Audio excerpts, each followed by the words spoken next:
Hi, Kennedy Moore, AskANewYorker.com here with Valerie Smaldone at 106.7 Light FM here in her studios. Valerie, could you tell us about your show? Is it a radio personality you are, or is it a host?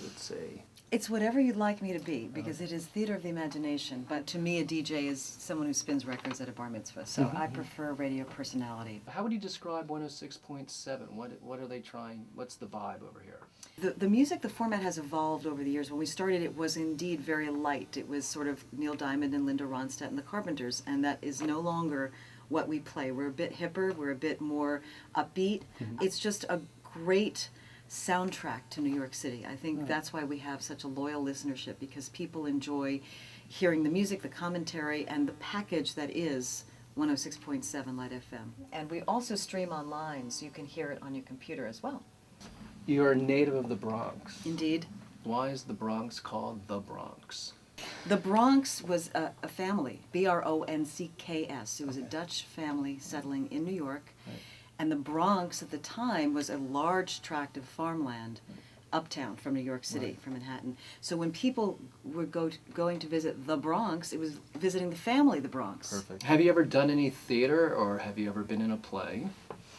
I have. If you could star in one Broadway show, what would it be? It would have to be Wicked. I mean, it would have to Yeah. be Wicked. And I would want to play Elphaba, of course, because everybody feels green and feels misunderstood and needs to rise above. And I'd love to be able to sing like that, of course. And ascend on from the stage. How cool is that?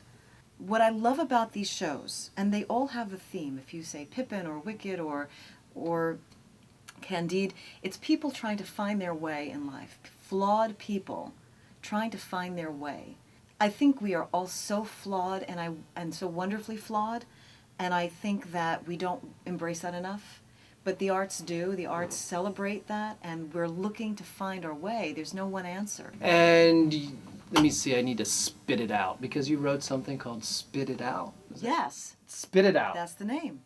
Spit It Out is about throwing out your expression out there, letting it go, not holding things back. Right. Spit It Out is about two women from different worlds who meet under very, funny circumstances, and they collide. They're kind of from different worlds. One is a bull in a china shop type of woman who has a lot to say about everything. She's very expressive. She's a blues singer at night and a caterer by day. She meets Kara, who is a very conservative TV talk show host, in the way she was brought up. But unfortunately, she's stuck in tabloid television because that's where the money is, and she's doing things that she doesn't quite believe in. And these two women meet and find a way to catapult each other to new heights. And we had this show produced a couple of times. Last summer it was in a theater festival in New York, the Midtown International Theater Festival, performed in it, and we're looking to get it up again. Having the many projects that I have out there, which I'd love to talk about, because it's a really different from what I do during the day, during my on-air hours, is all about creativity. It's all about following a path. The spirit that I believe I have is expression. So you have other projects you're involved in. What are those about? I have multimedia projects available. Something online is happening with my company.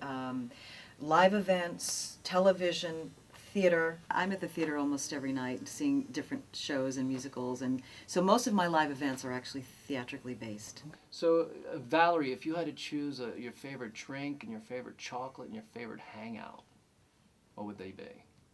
There is such a great hangout called Therapy, which is just too much fun to say I go to therapy, but it's a gay bar. They make everybody feel comfortable. There is no pretense. The food is good. It's over on 52nd Street between 8th and 9th. And that is just such a fun place. Oftentimes they have shows. They have live shows. And I like to go there with my friends. I have quite a lot of gay friends, and I feel very comfortable going there. I feel great. And chocolate. Jacques Torres, Wicked. Wicked chocolate. Wicked chocolate. It is dark chocolate, Yes. only dark. Okay. Milk chocolate and white chocolate is a waste of time. I gotcha. Dark chocolate with orange spices in it. It's amazing. It is absolutely delicious. Jacques Torres. Let's talk about like a classic cocktail. I love to go with the classic martini, which is a gin martini. There's something very clean and classic and beautiful in the lines of the glass. Bombay Sapphire. Very good. Yeah. So if you had to just choose one person in the city and have dinner with, who would that be? David Letterman. It would be Letterman? Mm-hmm. I love David. I've never met him. No. He, to me, is the epitome of a New Yorker. What would your definition be of a New Yorker? New Yorkers are very willing and open to learn, to embrace, to find out about other people, to be inclusive. There's nothing like this animal that is New York City. It's a small little piece of property surrounded by water and is truly the melting pot of so many cultures.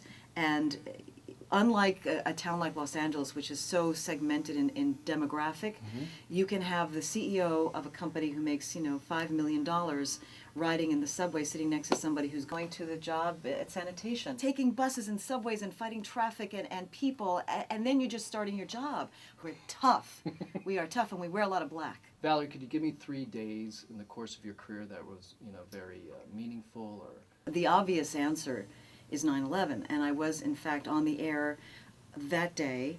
I seem to be on the air when tragedies happen all the time, like people getting shot and people dying or space shuttles going up in the air and exploding. I seem to be on the air when that happens. I remember being on the air when Oklahoma City, when that happened, and that was far away from us, but it was obviously something that was very emotional and moving to anybody in the United States. So that was sort of a global feeling. But I talked about what I was feeling rather than being an observer. I was actually experiencing it at the time that the city was experiencing it, and I had not been able to do that in all the years I was on the air.